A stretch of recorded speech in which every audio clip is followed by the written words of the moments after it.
You give yourself time. You heal, Cindy. You heal because your child. Okay, are we together? We together? Your child needs a healthy mom. Your child needs a what? Mentally, a healthy mom. Get ready for the Truth Talk, where we tackle life's most pressing issues. Join us as we explore universal challenges and seek solutions that transcend borders. Hi, this is your girl again, Lisa Mwangi from the Truth Talk, and I am in Huruma grounds. And let me tell you, today we've met how many young mothers? About 60 young mothers. Okay. Can you please tell us what you do and why we came? Okay, my name is Attila. I'm a community champion. I work basically on GBV issues, but dealing a lot with community. My work is based on the community at large. I'm not working as real, but I do volunteerism. Yes, my work is to volunteer, and I help where I can. Yeah. Wow. And so far, I've been dealing with young mothers. We do rehab as youth and Kenya. We have every Saturday at 9 we meet people who are drug addicted. We talk to them, we give them porridge, and we have some who have changed. Wow. Yeah. Wow. What an ambition. Oh my God, I'm so proud of you. I came here and I met all those young mothers, and I'm telling you, I could see need everywhere. Can you just try and point out the needs exactly? Be specific. What are kind of the needs these young mothers need? The needs, there are some who want to go back to school. There are some who want to do courses. There are some who want to do business, but they don't have capital. And there are some who just want life skills so that they can have skills on their hands. If we can get well-wishers or supporters, people who can support us even for buying for them clothes, it can be very marvelous. And now, generally, how many of these teen mothers do you work with? Approximately 150. 150 teen mothers. Okay. Yeah. And where do you get support from? Because there were so many. Support is from well-wishers. Wow. Yeah. And we are thankful for you people, the way you have come. Sometimes I just feel I'm overwhelmed with how people are helping us, changing our community, because it's not easy. But I thank God when I sell the ideas of things that we do as youth and Kenya, we get support from well-wishers. Since floods, because we have victims of floods, so we have people who are coming, doing psychosocial to people who are traumatized, people who have anxiety, and we are very glad for those people who are supporting us in this community. Wow. Yeah. So how do you really identify that this person need help? For me, most people, they come even into my house and they tell me there is a girl who's going through this and this and that. I take the initiative, go to the person who have been told about, or even a person can come in person and tell me his or her problem. So I just wear the shoes and help where I can. I was here with my team, and actually we can really attest and testify that this is real. And let me applaud you, and the kind of work you do is so special. You're blessed. It is not in vain, and we are really, really proud of you. But I have one last question for you. What really gave you this passion? What drove you? What pushed you to be able to do what you're doing to these beautiful young mothers? I have a spirit of humanity. That's what I can just say. Because I just found myself working with the community, embracing the community, just taking care of the community. I'm a community health volunteer. Wow. I take care of the sick. Yes. So it just centered me, and I found I have the spirit of humanity to help my people. And I would like the community to change. And first and foremost, I would say the community has already changed, because nowadays we don't have the the killings of young boys in the community, because we do more dialogues in the community to teach them on how to change and do their work. Yes. And stop stealing. Even though we have some who are still doing the job, but it's not the job as really, but most of them are changing. So we want a change community. Wow. Yeah. That's very nice. Thank you. We're really, really proud of you. And of course, Truth Talk is going to actually really work with you. May God bless you and bless the work of your hands. Thank you very much. So I know sometimes unaweza angalia mtu na sometimes temptation nikiangalia msee anakaa poa, sometimes unajiuliza, unaweza conclude maybe life yake imekuwa too all better all this time. Okay, but the reality is my life didn't start like vile inakaa saa hizi. Me, like I said, I was born in uko pande za Mathare North, and nilikuwa na 4 sisters. I still have 4 sisters. I had an older sister by the way akapass. Then mimi ndio nilikuwa second born, and then niko na 4 sisters. Alafu the sad thing, which is I know it's the reality of most of you, my dad was not like the very present father. Alikuwa mtu anapenda kupewa tei sana. Mnaitanga tei bado tunapenda kulewa sana. And then my mom, she had so many kids, unajua. And then I was the oldest son. And ukizaliwa ghetto, let me tell you one thing about imenifanya I really feel very sad about kuzaliwa kwa maskini. Ni sometimes una feel yani you're like worthless, you know? You feel like the way people treat you, the way they look at you, inakufanya sometimes poverty inakufanya gesa zingine una feel inhuman. Ni kama yani you're not a human being kwa sababu you get the least of the least. But let me tell you what changed my life. And it's a very funny story kwa sababu my dad, even though alikuwa mtu anapenda kulewa, he used to force us to go to church.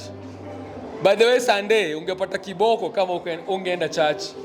It was like a must. I remember he used to wake up anatupatia ma coins, and then I used to go to mnaitanga gosi bado uko redeemed. So you imagine niko toka Mathare North na pandeo mlima yote mpaka church. But the one thing I think God did when I was there, I think alipata attention yangu. Even though sometimes nilikuwa najua madem, najua watu wakienda church na nataka kucheki mimi madem. But I think along the way God alipata attention yangu. And what I loved about church, it's the only place kulikuwa na hope. Kwa sababu ukiwa ghetto, everywhere you look, unakuwa very discouraged. Unajua, una feel so hopeless. Unajiuliza mpaka, is God really there? Ushajiuliza hivyo? Have you ever like una mashida, yani you're sleeping hungry, you know, your parents like you finish school, you don't know if you'll go to high school, yani there's so much poverty mpaka you like, does God really exist? Do I even matter to anybody? And for me when I was 14, that's when those questions zilianza kuniingia sana. Nikaanza kujiuliza, does God really exist? And if he exists, I need proof. I need proof. I need God to prove to me that he actually exists. And you know what I did? Mimi niliomba God prayer moja. Nilimwambia, if you really can show me you're there, I need proof. You know what was my prayer? So I was like, I didn't know I was going to go to school. And I said to God, if you can take me to high school, unajaribu Mungu. If you can take me to high school, I'll believe that you're there. And that's how I ended up in Sunflower. By the way, my parents could not afford Sunflower. It was like a bigger thing to pray for, because I was like, maybe even if I go to, I don't know, I can't remember those schools. I was like, you wasn't a Ruaraka, it's like, it's unfathomable. But then I said, maybe my God is bigger. You know, let me ask him. So my favorite verse in the Bible, it's Hebrews 11 verse 6. You know what it says? Without faith, bila imani, it's impossible to please God. Because anybody that comes to God must believe that he exists. Unajua, kama umekaa hapa hivi, no matter what, you have to come to that realization, either God exists or he doesn't exist. You have to live your life within those two realities. Either ka God ako, Kauna believe ako, you have to do something about it. If you live like God does not exist, you don't have to do anything about it. So for me, in my ile kusearch, if God really exists, I was like longing to be like, I need proof. Me sitaki go follow God juu watu wanasema. You know, people say, oh, come to the church. Or watu wana worship, so you follow the crowd, you know. I didn't want to know God from what my friends know about God. I wanted to know him personally. So let me give you an example. Most of you mnasemanga, neza kuliza unajua Ronaldo, you know. Okay, sorry, I'm talking to ladies. Who's like a celeb? Beyonce, you know, like Beyonce. A lot of you guys can tell me anything about Beyonce. It's another thing if Beyonce stands here and you're talking to her face to face. You understand what I'm saying? You can know about somebody. Now, when a relationship na hata you've never been close to them. But if you know them, like now there's a kuna saying about Lisa. It's another thing when you sit down with Lisa and you start talking to her face to face. You understand? So watu wengi, they follow God because of what they know about God, but they don't have a personal relationship with God. So for me, in my quest for God alianza kunifungulia. It's like God was waiting for me to like look up. It's like God alikuwa anagoja ni muombe. So my question to you is, how is your relationship with God? Zile mashida zote unapitia. Like how do you know God personally? You know, like ukienda church, do you go to church because wasa wanakuencourage uenda church? Ama unaenda church because you're like, I love God, I want to go to church? Ama ukiomba, do you feel like sometimes your prayers and hit ceilings and come down? Najua? So let me fast forward. I've been away from Kenya for 17 years, by the way. So, you know, I went to high school. I was CU chairman. Yeah. By the way, I started CU in Sunflower. Yeah. Mimi ndo nilianza CU. Nilikuwa na meet na wase hivi na wapatia testimony vile nilikamio chuo. Kwa kiwanja. And then before that tukaanza kumit kwa class. Before that nikaongea na administration tukapewa church ile side. And then Lisa was in my leadership team. Tukaform CU. So let me challenge you. Challenge you. By the way, I live in Durban, South Africa. That's where I live. I've been there for 17 years. I spent some time in the States. God has blessed me to see the world, unajua. But the one thing I'll tell you is this. I work with people in townships in South Africa, poor communities. I work with poor people. I try to figure a way to uplift people because there's a reason why God alikubali nizaliwe Mathare, not just for me to go and justify living in a nice life. You understand? I remember when I was leaving the States to go back to South Africa, a lot of Kenyans walikuwa wananiuliza, how can you go back to Africa? Are you crazy? But to me, success is not about money. Success is about lifting other people. You understand what I'm saying? So this is a question naulizanga watu wengi ambao they're struggling, because I've come to realize money doesn't change people. God changes people. Mungu ndiye anaweza kuchange, by the way. Kuna watu unapatanga mtu sasa hapa anasema watu wengi hapa mnaweza niambia George, I need a job. But anaweza kupatia job, but there's still so much other stresses ambazo money can't fix. Can I tell you one thing money can't fix? Money can't fix bad relationships. Money can't. Do yezi fix. Kasa umekosana na madhe yako, you'll think that maybe ukimpatia do ama boyfriend yako ama you'll think if you give them money it will fix them. No. Some of them will go maybe drink and come and beat you up. Some of them maybe they will even, I'm just telling you because this is my story. Every day as you help people, you're trying to figure out how can you really uplift people. Can I tell you how? If you can help people connect with God, because God akikuangalia, all of you, God has a plan for you. God has a plan. Nobody in this room knows what God has in store for you. Hakuna skudanganya. Me, I was just like one of you. I was a kid in Mathare walking. You know, like today when I came, I was saying to Lisa, I chose intentionally not to drive here because I wanted to experience how life ilikuwa. You know, nilishukia pale, I came with Uber, nikashukia pale Redeemed. And then I walked. Mose, when I left, he was a small boy. So I called him because we've stayed in touch. Nikamwambia Mose niaje, I'm walking down. I was a little bit nervous, you know. Things have changed. 17 years, long time. And I said to him, Abu, come, tukutane. Ndio nisaidie kutembea because I wanted to see where I grew up. Unajua? And as I was walking, I was just like, wow, I can't believe God took me from this place. You know, it's like God handpicked me. And he can do that for each and every one of you, let me tell you. Niwaambie, what is the problem? Niwaambie, what is the problem? And I pray, Lord, please open your ears to hear what I'm telling you. The problem is, as humans, we look up to other humans to help us. Kasi mnazangalia Lisa mseme, hey, Lisa can help us.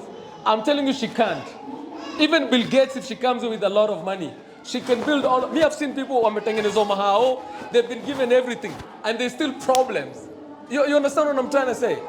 Only God can help you. God anaweza kufanya you find peace. Ile unafeel una peace na watu, unafeel una furaha, because even when you have money, money can give you joy and happiness, you know? But God gives you the peace that surpasses all understanding. Naelewa? So here's the problem. We depend on people. What does the Bible say when you depend on people? The Bible says, cursed is everyone who puts his trust in man. Biblia inasema kulaaniwa ni ule mtu anaweka trust yake kwa mwanadamu. Because we are supposed to put our trust in God, not men. Maybe this is not a good gospel if anyone is a pastor here, because pastors, they love people looking at them and worshiping. Saa zingine unapata mimi nikiwasaidia na wasaidie ndio mniangalie. No.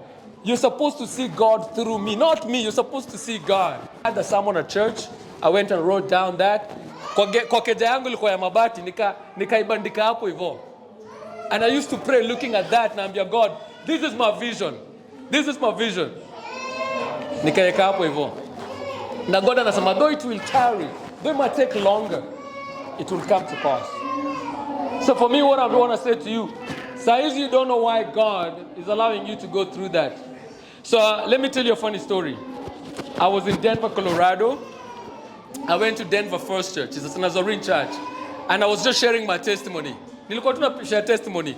Naambia watu vile nililelewa ghetto. I was just sharing. Nikifikiria, unajua sometimes we are very ashamed of where we are born. But you don't know there's a powerful testimony. God has prepared your life yako. If you give him your life, there's a powerful story. It'll come up from this situation ambao unapitia. But you have to give it to God. You can't be the one in charge of it. So I just spoke. You know, the next like 3 or 4 months, I was speaking in places. Because people were like, how did you make it here? How can you like, unasatuambiaje tulitoka hii place? You know, I was Googling like Madare. And they're like, there's no way you came all the way from there to America. You know what I'm saying? And I told them it was God. It was God. So for me, what I'm saying to you, your mess, maybe you feel uko kwa mess and things are complicated. God can turn that to a powerful message ambayo inaweza uplift watu, ambayo inaweza heal watu. So I want to encourage you hapa hivi. Each one of you, you're not lost. God anakujua vizuri sana. He knows the hair in your head. He knows everything about you. He wants you to lift up your head and look up to him and say, God, like David. That's what David said as a king. I look up to the mountain. Where does my help come from? It comes from God. So me, I want to encourage you. I know for sure. Wale wase nimeona life yetu yote, wakipotea life yao God, I have not seen God let those people down. All the guys, like some of the guys I know, whether they're in the States or wherever, these were people who followed Jesus. And God has showed up in their lives. Like I can't say somebody naza sema, umseli follow God na God I'm disappointed. I've never seen. Genuinely following God. Umekumbuka Hebrews 11:6. And usome inasema, without faith, it's impossible to please God. Because anyone that comes to God must believe that he exists. Lazima uanze na hiyo imani ya kujua Mungu wako uhai. And then he rewards those who diligently or earnestly seek him. Ukimtafuta, I promise you he will come through. Hata kuaibisha. He won't disappoint you. Sawa? So for me, my prayer for all of you hapa hivi is that watu wamechoka. My prayer for all of you is that usisahau God. Hata vitu zikikuwa hard aje, God knows what you're going through. God does not judge you. God loves you. God cares for you. And can I tell you something? This is a confirmation. Proof. If God could burden Lisa to come here, if God could burden me from wherever I was to come here, how much more other people God can bring to your life when you follow him? Ataleta wase, you wouldn't even know. He'll bring them. Does that make sense? But you have to surrender him to him. And then here's the last thing I'll say. And this is also another verse in the Bible I love. Inasema, make every effort kuishi na imani na watu. Kwa sababu watu wakikuchafua roho, it's so hard to go before God. You know, like, I'll give an example. This morning, I had a tough time with my wife. We were running late for church. Na nikaanza kukwazika, I was very grumpy. Because I'm like, I'm leaving on Tuesday. My hours in Kenya are counted. So please, like, we need to go to church, you know. And then, you know, she's taking easy. I have 3 kids. This one is dragging there. And then nilikuwa very agitated. And then I was like, yo, George, you're about to go to church and say, praise the Lord. You know, I was very like convicted and I was like, okay, I need to calm down. So sometimes ukiwa unakwazana na watu, they can make hard your relationship with God. Unajua? So what I'm saying to you, and it's not easy. When people hurt you, that's a funny story. But sometimes unaweza pata maybe umekosana na madhe yako, umekosana na best yako, umekosana na watu, wanakuchafua roho. So una feel, I can't even go before God because my heart is not clean. Do your best to forgive. Forgiveness ni hard sana, what I'm telling you guys. Especially wale mnawatoi, it's very hard. Because you know what the guy did to you, ama what happened. But I'm telling you this. You know what they say? Wanasamanga, if you harbor unforgiveness, it's like you're drinking poison, na unexpect mtu mwingine adie. When you're carrying unforgiveness in your heart. Ni kama wewe ndio umekunywa poison, but unexpect yule mtu mwingine adie. Because that poison, you know, that unforgiveness inakuchafua roho, it just makes things so difficult for you. I'm not asking you to do something easy, and that's why you need God to soften your heart, na kupatia grace na ability to forgive. Because if you forgive, the Bible inasemaje? Forgive us our debts as we forgive those who trespass against us. That's how we pray. So we can't just pray empty words. We must try. It's hard. God must give you the ability to forgive. But if you forgive and you stand before God, God atakuonekania. God will come through for you.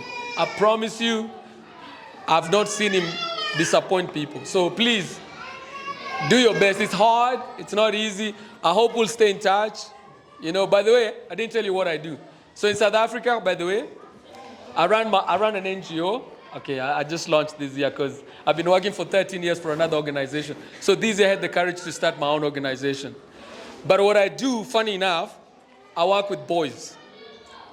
It's kind of interesting. I'm standing before girls. So South Africa, what the biggest challenge we have in my province is fatherlessness. There's so many kids without dads. So what I'm trying to do there is to try and say, how do we combat this pandemic of fatherlessness?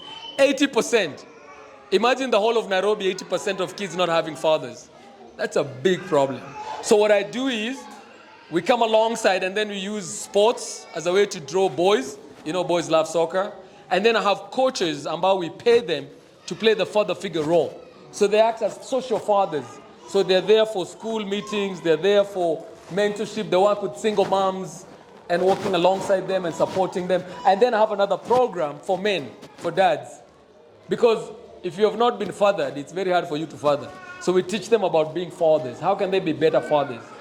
Because I believe when they do better, then they can take care of their girlfriends or their mothers, and then the families can become tight and united. So that's what I do every day.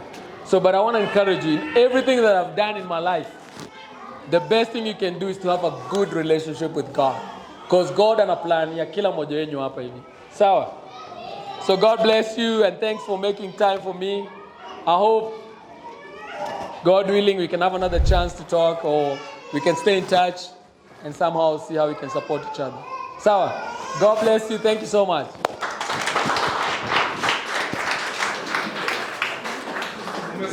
Sawa. Ati naitwa nani? Lisa Modhoni, yeah? Ama Lisa Mwangi. Okay. Mimi ni mzaliwa wa Kiamaiko, Huruma. So this is home. Okay? Ebu ambia mwenye umekaa naye ya kwamba Lisa, huku ni home. Huku ni home. Sema huku ni home. Lisa anaishi huku, si ndio? Yeah, so mimi nimezaliwa hapo. Unaona hii Huruma Primary? Sasa hii nimeona imechangewa inaitwa Huruma Estate, Hapo ndio nimesomea class 1 to class 8. Nikasomea hapo na actually nili repeat class 8. Lakini si kwa sababu ati siku pass. ni kwa sababu my dad could not afford I go to high school. Why? Kwa sababu my elder sister, I had 2 sisters in secondary, na my elder was in form 4. Sasa ndio hakukuwa. Sasa mimi ndio niliangukiwa na nini? Nikaambua sasa wewe umemaliza 8, hatuna pesa ya nini? Ya school fees. So what do? I repeated. Now imagine una repeat class 8. Nikalia. All my friends went to high school, secondary schools, and I was left there, Huruma Primary. Actually, nilifanywa prefect. Nilifanywa prefect juu ya kwa nimerepeat. Wakaona saa mimi ndio mkubwa kushinda kila mtu. Kafanywa class prefect, which was good, yeah? But I didn't know that God alikuwa na plans nzuri na maisha ya nani? Na maisha yangu. Just like George amesema, I met him in high school. We were in the same class. Yeye ndiye alikuwa chairman wa CU na mimi nilikuwa kwa leadership yake, nilikuwa kwa CU pia. And let me tell you, the school I met him was my second secondary school. First I went to Commonwealth High Girls, and there bado father akashindwa na fee. Imagine. Yeah? After nilifika form 2. So dad hakuwa na fee. What happened? I had to do what? To transfer, to find a better school, a cheaper school. And actually, I never paid any fee in Sunflower. I was sponsored. Because my dad could not afford. And then, at least I had favor with the director. And director knew my story. So, I was given sponsorship. He knows me. He knows my family. And I was so happy to meet him. He knows me too, Pastor Eugene. So I was sponsored the last 2 years in secondary school. But you know what? I never gave up. And what he said is very important. Putting your trust and your faith and your belief in who? God. In who? God. Not in man, yeah? Not in man. I know mistakes can be done. We are not perfect. Nani yako perfect hapa? Who is perfect?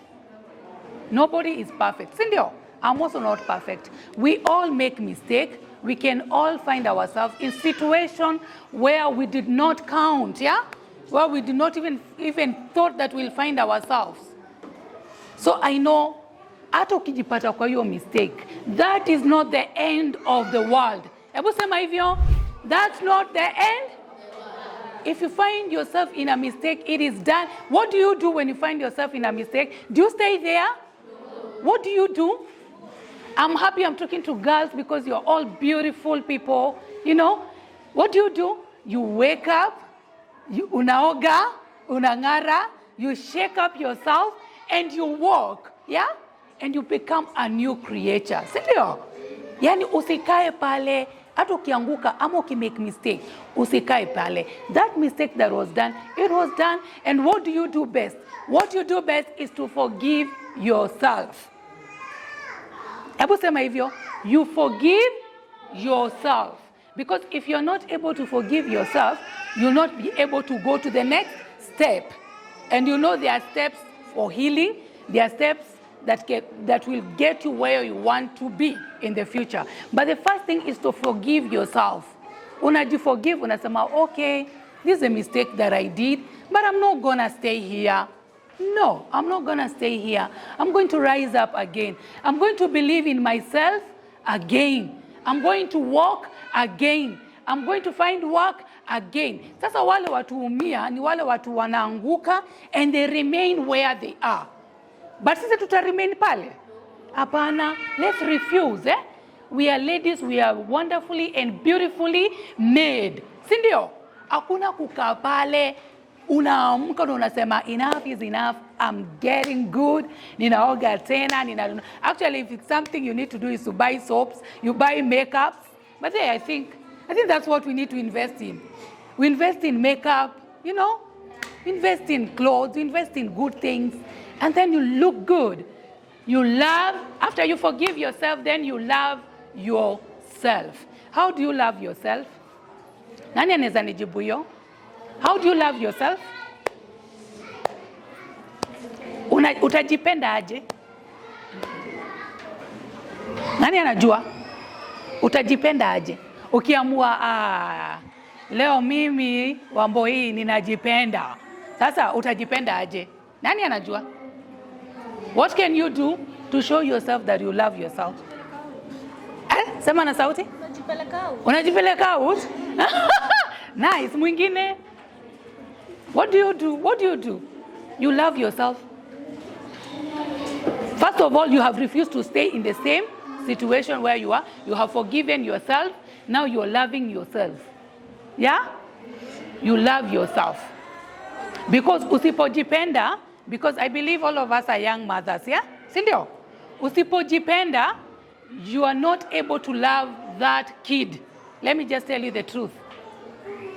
If you don't love yourself, you will not be able to love your children or your child. Kama ujipendi, hutaweza kupenda mtoi wako. Bali ukijipenda, unajua mimi ni nani. Unaitwa nani, my dear? Mamito. Mamito. Mamito. Unajua mimi naitwa Mamito na unajua mimi ninajipenda. Hakuna kitu itakushake. You know, some of us, I know, maybe not all, have gone through breakups, have gone through heartbreaks. Wangapi wameenda through heartbreaks? Mama, hiyo ni jibu. Inamaanisha.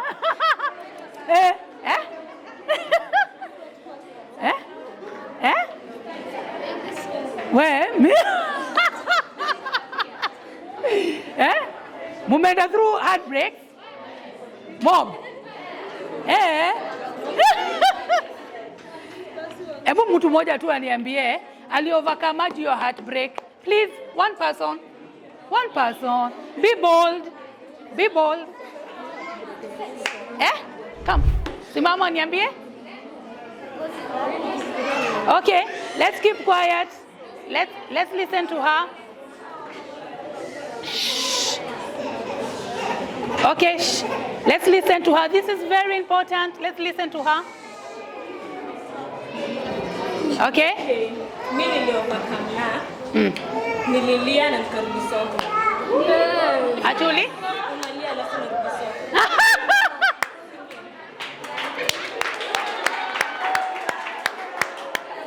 Hebu mpigieni makofi.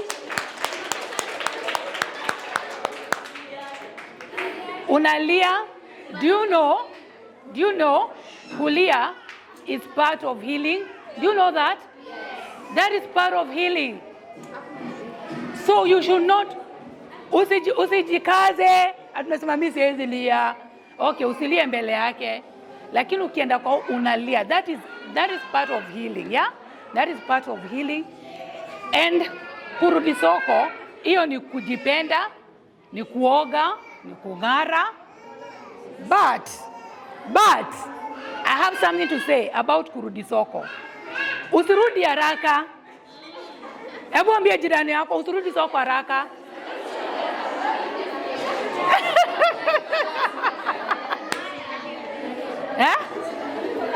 Hakuna kurudi soko haraka, okay? Kwa sababu ukirudi soko haraka, haujafanya nini? Haujaheal. Good. Nice. So what you do, you have to heal, and that's part of loving yourself. You love yourself, and number one kwanza, vile mumeambiwa na George, God. Number one, God. You put your trust in God, you believe in God, you put your faith in God as you heal, as you pray, and you wait on God. Kwa sababu ukirudi soko, utajipata tena kwa mtego gani? Na hapo ndo unataka kukuja? Hapana, hiyo tumekataa. Ama ni aje? Mnawaambianga aje? Hakuna kurudi soko tena. Haraka. Sasa tumepata jibu leo, si ndio? Kwa nini mtende na matali? Kidampio mababa zona wamoja hii.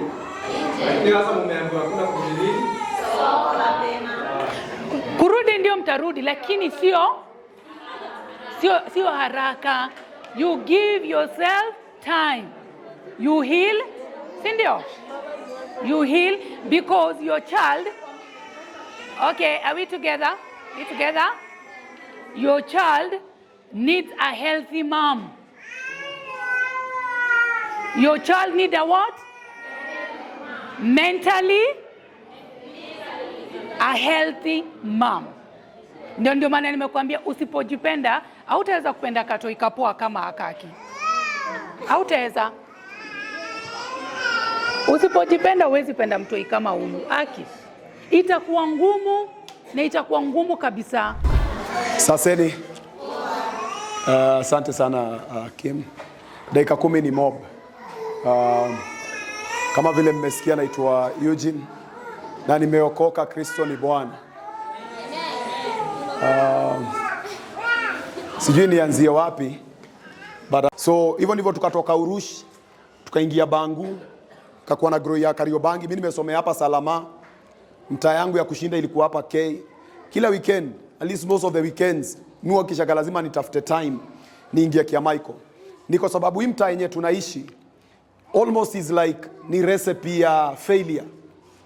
Ukizunguka tu unapata hakuna kitu ya maana unaweza ona kwa mtaa yenye inaweza ikakuinua. Ni kweli ama si kweli? Si ndio? Na hii ndio ile mtaa yenye sisi tumegrowia. Na the reason as to why mi come Urush, mi urudi hii mtaa ku encourage watu mimi mutakaga wase wajue the fact that tumezaliwa hii Huruma. Inaweza kuwa labda umetoka K. Kuna dema amekuja hapa Njeri, amekuja kuchukua leso. Hiyo inaitwa nini hiyo? Nilipookoka, hao ndio madem nilikuwa najaribu kupreachia nikiwa kijana kadogo. Nilikuwa naendaga na wachukua wote huko Kiamaiko huko chini usiku. Naomba twendeni kesha, twendeni tukaombe. Ni kwa sababu nilikuwa nakaa naangalia hakuna kitu kingine mtaa inaweza ikatupatia. So God asipokusaidia, hakuna kitu kingine unaweza pata kwa hii mtaa yenye inaweza ikakusaidia. So kurudi kwa story ya Madhe. So my mama akiwa kasichana kadogo alifika mahali akaanza kujichukia. Anaangalia akatoea, anaona akatoeni kama kamekuja kuharibu life yake. Sasa mtoi baraka kama hii, huyu anaweza haribu maisha ya mtu kweli? Atuongeni. Si ni kweli? Wewe ndio ulifanya mistake ama mistake ilifanyika, si ni kweli? Lakini huo mtoi sio mistake. Are we together? Ni kwa sababu huyu kijana mwenye amesimama hapa nilikuwa katoi kama haka because my mama kinipata alikuwa labda alika kama yako. Are we together? So my mama alifika mahali akakuwa mdemu wa rodi. Akakuwa kazi yake ni kwenda tao anajiuza. In the year 2003, sasa hiyo nisha grow, tunazunguka hiki ya Michael, then I was around 2 or 3, nilikuwa sikuwa mzee sana, nilikuwa 15 years. Nilikuwa teenager. All right? Nilikuwa teenager. So hiyo time mnajua vijana wa 15 years vitu zenye wanafanya hii mtaa. Si mnajua? Wanafanya nini? Si wanasumbua? Sasa hiyo time ilikuwa worse kwa sababu sasa hiyo time hatukuwa na guns, hatukuwa na nini. Tulikuwa tunatembea huku kama tulikuwa I think kama kuna watu walianza kusumbua hii mtaa na bila na tuvisu ni sisi. Because hakuna kitu ingine tulikuwa tunajua ni violence, drugs, madem. Are we together? Tuko sawa mpaka hapo? So 2 or 3, mother akiwa tao, si yako tu kwa road yako hapo mtaa, ako tao kwa streets anangoja mwanaume. Anangoja because hiyo ndio ile life yenye aliamua. Hapo ndio jamaa mmoja alikuja akamtaka na nguvu. Wakabishana kumbe huyo jamaa ni karau. Akashindwa za akadem kadogo akataniambia nini? Kampiga risasi ya kichwa. Mdema kadedi. Akaacha mtoi kijana ako in his teenagers. So ameachia huyu kijana nini? Mtaa. Kwa sababu kijana hana baba. Sasa hana nini? Ana mama. Si ati ana baba kwa sababu baba yake amededi. Lakini kwa sababu ni saa hii naweza tumia hiyo jina but father siku hizi ni best yangu. Of course watu wakishazeeka, watu wanakuwa wise, si ndio?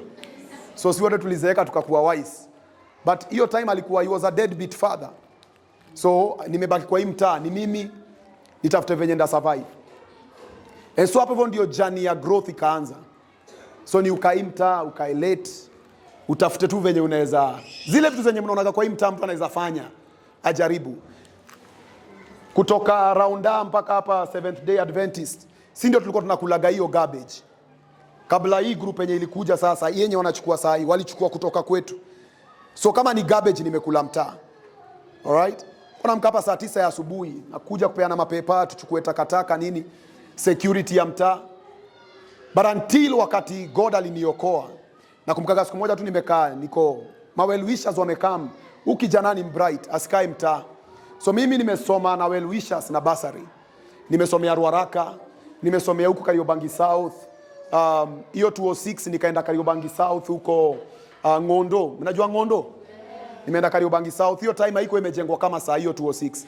So saa hiyo ndio 205 Makiawa wamekuja, Mongiki wamejaa huko, wanataka mavijana. So kama wewe ndio unachukua security, wanataka kuchukua finance kutoka kwako. Kama Mkorodi tulikuwa tunashindaga pale hivyo raunda, wanataka kuchukua finance kutoka kwako. So ikafika mahali wanataka kutuua. So mabesto wakasema hapana, ama vijana tuwarudisheni wapi? Shule. And that's how I went back to school. Na ikakuwa sasa hiyo 206 niingie system. Well wisher akasema nitakulipia fees for 1 year. Kutoka hapo mimi nimesoma na basari mpaka nilimalizia Ruaraka High School. But hiyo kumaliza Ruaraka High School nili have ku compromise maisha yenye naweza taka kuishi, because nikitoka mtaa na kanikiwa chuo mimi ni fala. Are we together? Because siwezi vaa vile wanavaa. Hiyo time ilikuanga ilibidi nipeane, niliendaga nikachukua. Hiyo time nilikuwa navaa gama sling, nilikuwa navaa bracelets, nilikuwa navaa kila kitu. Hakuna petko sikuwa navaa mpaka za miguu. Nilikuwa natembeaga huko wakati niliokoka mabeste zangu ambao walikuwa wanafuruga gamta hiyo time walisema huyu hajaokoka, huyu ameenda kujificha church, because nilikuwa natokaga kiama iko saa 5 saa 6 ya usiku, na saa zingine ni Sunday usiku, na Monday niko chuo. So wanasema huyu hakuna kuokoka, ameokoka, huyu tu ameenda kujificha church, kwa sababu hakuna mtu mwenye anaelewa kenye unafanya.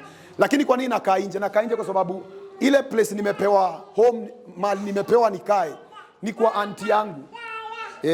High five wewe. Sawa sawa, ni kwa auntie yangu kwa kiti. Kakiti ka 2 nilale hapo. Mimi na hii height yangu nilale kwa 2 nilikuwa nalala na ganda miguu. Niko like ama nirudi mtaa. Lakini mimi naweza penda kuambia mtu hapa. Alright? Wewe ndio nimekaa kukuambia nikimalizia.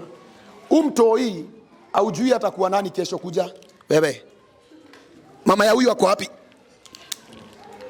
Huyu mtoi hakuna mtu mwenye anajua mtoi atakuwa nani kesho. Sawa sawa? Huyu anaweza akakuwa huyu ndio msemo mwenye atasaidia watu mtaa next time. Na mimi kukua hapa ni kujaribu kukuonyesha aje. Haijalishi uko wapi kwa life. Maybe wewe umezaliwa, unajua si kila dem mwenye amekaa hapa tulipata ball uko na mtoi, si ni kweli? Si ndio? But hii mtaa unapata, ukiangalia mbele unaona ni kama hakuna hope. Wewe maisha yako inaweza ikakuwa better kuliko mahali penye umetoka. Home mahali penye nilipelekwa na madha na mokoro. Brother ya madhe, kazi yake yeye alikuwa peddler, kuuza bangi. So mimi nilipoenda home, aliona hii ni chance ya huyu ni transporter, kwa sababu niko na bag ya chuo. So kazi yangu ni kuendaga coach jioni niweke stone za bangi kwa bag, kwa sababu siwezi simamishwa na makarao. Alright? So nikiangalia kila kitu yenye liko imenizunguka ni recipe ya kifo, ya failure. Mtawa swali kwa ananiangalia wanasema huyu mtoi wa poko huyu labda akuwe chokora ama akuwe dingo. Leo nikiwa nimesimama hapa, mnafikiria ningekuja kuwa encourage kama mimi ni chokora? Kama mimi ni mwizi? Bwana Yesu asifiwe. Sema tu amen hata kama hujaokoka. Si ndio? Tutaokoka baadaye ama? But anyway, hii tu ni story kidogo ya kuku-encourage. Usikubali Huruma, usikubali Kiamaiko, usikubali kambi moto, hii kambei, usikubali kudefine your life. Unaweza kuwa umepata mjunior na maybe huyo boy alihepa. Lea huyo mtoi, but angalia chances, opportunities zenye ziko mbele yako. Are we together? Are we together? Hizi vitu ziko hapa. Nje ni aje? Uko fiti? Nimepeana story yako. Nje kuja. Leo nakutumia kuhubiri. Nje alikataa kuokoka huyu. Na mimi naomba leo aokoke. Uli sistangu. Umdem pamoja na wengine wengi. Si nilikuwa nakuja kuwachukua mtaa. Na wapeleka wapi? Na wapeleka church. Nilikuwa kijana kadogo, because mimi nilikuwa naangalia ama dem nasema hivi, ningetaka kukatia nje, si ni kweli? End up kukuwa na katoto kingine kama mimi. Ni kweli ama si kweli? Ni kweli ama si kweli? Lakini kwa sababu ya ile pain nimepitia, naangalia mzae alipea mam ball nikiwa kadem kadogo, nasema nje akipata mtoi akiwa mdem mdogo tutaishi tu ile maisha. Are we together? Na mimi uangalia huyu mdem na mwambia kuko na hope hata saa hii mahali penye yuko. Kuko na nini? Kuko na nini? Kuko na hope kwa sababu hii si mwisho. Wewe unaweza muangalia useme wewe ninamjua, hata mimi ninamjua.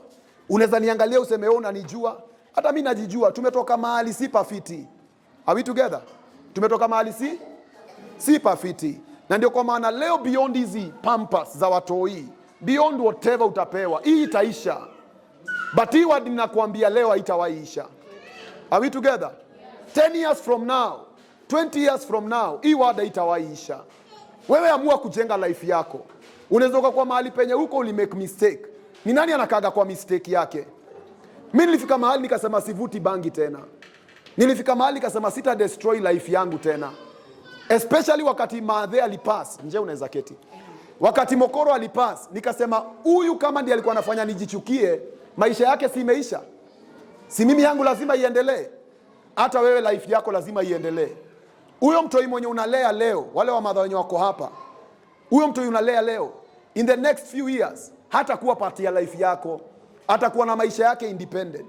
If you destroy your life because of that kid, ati sasa kwa sababu lazima huyo mtoi akule, unaenda unajipatia na kwa mwanaume mwingine ndio umpatie food. Wacha nikuambie sister, hiyo ita lead to more darkness, to more chaos than mahali penye huko. Tumia kesi ya my mom kama your example. Are we together? Are we together? Usijichukie, jiwekee value. Tafuta skill. Niko na dema kwa hapa Dando, anaitwa Njeri Kabiru. Unaweza muangalia kwa FB, kwa mtandao. Anapiga trainings za teenage moms. Hapa kila Thursday wase wana meet, si ni kweli? Mimi naweza penda tukianza next year tuanze trainings na wase wenye wako hapa. Tafuta skill kidogo. Paka wase rangi makucha, inaitwa nini, beauty, si ndio? Tafuta skill, jiempower, eka kabezi, tafuta job. Mtoi mpeane kwa daycare. Atateseka tu siku kidogo. Siku ngapi? Lipa hiyo 50 bob. Daycare ni how much? Sini so squeezy. Lipa hiyo so. Are we together? Enda tafuta 300 ama 400 ama 500. Pesa umechokea, pesa yenye wewe itakusaidia, lakini hiyo pesa itakuingiza kwa shimo. Are we together? Tuko sawa mpaka hapo? Tuko sawa mpaka hapo? Kwa wale masista zangu wadogo, please, kama uko na opportunity ya kuingia chuo, ama hata kama umepata mtoi na ungependa kurudi chuo, it's never too late. Ingia seko, tafuta papers. Sawa sawa? Tafuta papers. Usikose value your life just because something happened. Ni nani afanyagi makosa? Ni nani afanyagi makosa? So wewe utaishi on your mistake. Usiseme kwetu watu waendagi shule, wewe si uko wa kwanza kuenda. Are we together? Are we together? So mimi naweza penda nitaongea na Atila, nitaongea na wale wenye wako hapa, tukiweza kupata opportunities. Tukiweza kupata opportunities next year to come tupige trainings, si ndio? Wale wenye wanataka kurudi shule, rudi chuo, rudi system, soma. Imta haiwezi kusaidia, wewe tu ndio unaweza ukajisaidia. Are we together? Mimi nadhani nimemaliza, maybe labda saa tu kupray. Ama niulize hivi, mlikuwa mnataka kupiga makofi, hebu pigeni alafu ndio.